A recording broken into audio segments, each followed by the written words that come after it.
اعوذ باللہ من الشیطان الرجیم بسم اللہ الرحمن الرحیم اللہم صلی علی سیدنا مولانا محمد وعلی آل سیدنا مولانا محمد وبارک وسلم صلی علیہ۔ اللہ کے نام سے شروع جو نہایت مہربان رحم والا۔ قلم اور اس کے لکھنے کی قسم، تم اپنے رب کے فضل سے مجنون نہیں، اور ضرور تمہارے لیے بے انتہا ثواب ہے، اور بے شک تمہاری خوب خلق بڑی شان کی ہے۔ تو اب کوئی دم جاتا ہے کہ تم بھی دیکھ لو گے اور وہ بھی دیکھ لیں گے کہ تم میں کون مجنون تھا۔ بے شک تمہارا رب خوب جانتا ہے جو اس کی راہ سے بہکے، اور وہ خوب جانتا ہے جو راہ پر آئے۔ تو جھٹلانے والوں کی بات نہ سننا، وہ تو اس آرزو میں ہیں کہ کسی طرح تم نرمی کرو تو وہ بھی نرم پڑ جائیں، اور ہر ایسی کی بات نہ سننا جو بڑی قسمیں کھانے والا، ذلیل، بہت تانے دینے والا، بہت ادھر کی ادھر لگاتا پھرنے والا، بھلائی سے بڑا روکنے والا، حد سے بڑھنے والا، گنہگار، درشت خو۔ اس سبب پر شرط یہ کہ اس کی اصل میں خطا اس پر کہ کچھ مال اور بیٹے رکھتا ہے۔ جب اس پر ہماری آیاتیں پڑھی جائیں، کہتا ہے کہ اگلوں کی کہانیاں ہیں، قریب ہے کہ ہم اس کی سور کی سی تھوتنی پر داغ دیں گے۔ بے شک ہم نے انہیں جانچا جیسا اس باغ والوں کو جانچا تھا، جب انہوں نے قسم کھائی کہ ضرور صبح ہوتے ہی اس کھیت کو کاٹ لیں گے، اور انشاءاللہ نہ کہا تو اس پر تیرے رب کی طرف سے ایک پھیرنی کرنے والا پھیرا کر گیا، اور سوتے تھے تو صبح رہ گیا جیسے پھل ٹوٹا ہوا۔ پھر انہوں نے صبح ہوتے ہی ایک دوسرے کو پکارا کہ تڑکے اپنی کھیتی کو چلو، اگر تمہیں کاٹنی ہے تو چلے، اور آپس میں ایسا ایسا کہتے جاتے تھے کہ ہرگز آج کسی مسکین کو تمہارے باغ میں آنے نہ پائے، اور تڑکے چلے اپنے اور اس ارادے پر کہ قدرت سمجھے۔ پھر جب اسے دیکھا، بولے بے شک ہم راستہ بہک گئے ہیں، بلکہ ہم بے نصیب ہوئے۔ ان میں جو سب سے غنیمت تھا بولا، کیا میں تم سے نہیں کہتا تھا کہ تسبیح کیوں نہیں کرتے؟ بولے پاکی ہے ہمارے رب کی، بے شک ہم ظالم تھے۔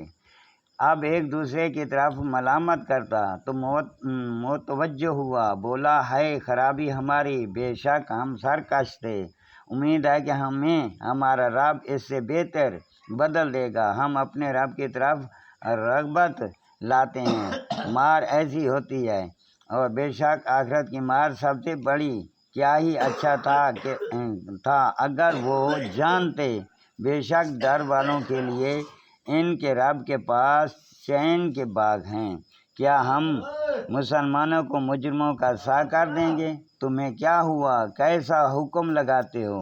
کیا تمہارے لیے کوئی کتاب ہے؟ اس میں پڑھتے ہو کہ تمہارے لیے اس میں جو تم پسند کرو، یا تمہارے لیے ہم پر کچھ قسمیں ہیں قیامت تک پہنچتی ہوئی؟ کیا تمہیں ملے گا جو کچھ دعویٰ کرتے ہو؟ تم ان سے پوچھو ان میں کون سا ان کا ضامن ہے، یا ان کے پاس کچھ شریک ہیں، تو اپنے سرکشوں کو لے کر آئیں اگر سچے ہیں۔ جس دن ایک ساکھ کھولی جائے گی، جس کے معنی اللہ ہی جانتا ہے، اور سجدہ کو بلائے جائیں گے تو نہ کر سکیں گے نیچی نگاہیں کیے ہوئے، ان پر خواری چڑھی رہی ہوگی۔ اور بے شک دنیا میں سجدے کے لیے بلائے جاتے تھے جب تندرست تھے، تو جو اس بات کو جھٹلاتا ہے اسے مجھ پر چھوڑ دو۔ قریب ہے کہ ہم انہیں آہستہ آہستہ لے جائیں گے جہاں سے انہیں خبر نہ ہوگی، اور میں انہیں ڈھیل دوں گا۔ بے شک میرا خفیہ تدبیر بہت پکی ہے۔ یا تم ان سے اجرت مانگتے ہو کہ وہ چٹھی کے بوجھ میں دبے ہوئے ہیں، یا ان کے پاس غیب ہے کہ وہ لکھ رہے ہیں؟ تو تم اپنے رب کے حکم کا انتظار کرو، اور اس مچھلی والے کی طرح نہ ہونا جب اسے اس حال میں پکارا کہ اس کا دل گھٹ رہا تھا۔ اگر اس کے رب کی نعمت اس کی خبرناک کو پہنچ جاتی تو ضرور میدان میں پھینک دیا جاتا۔ الزام دیا ہوا تو اس سے اس کے رب نے چن لیا اور اپنے قریب خاص سزاواروں حق واروں میں کر لیا، اور ضرور کافر تو ایسے ہی معلوم ہوتے ہیں کہ گویا اپنی بد نظر لگا کر تمہیں گرا دیں گے جب قرآن سنتے ہیں اور کہتے ہیں یہ ضرور عقل سے دور ہیں، اور وہ تو نہیں مگر نصیحت سارے جہان کے لیے۔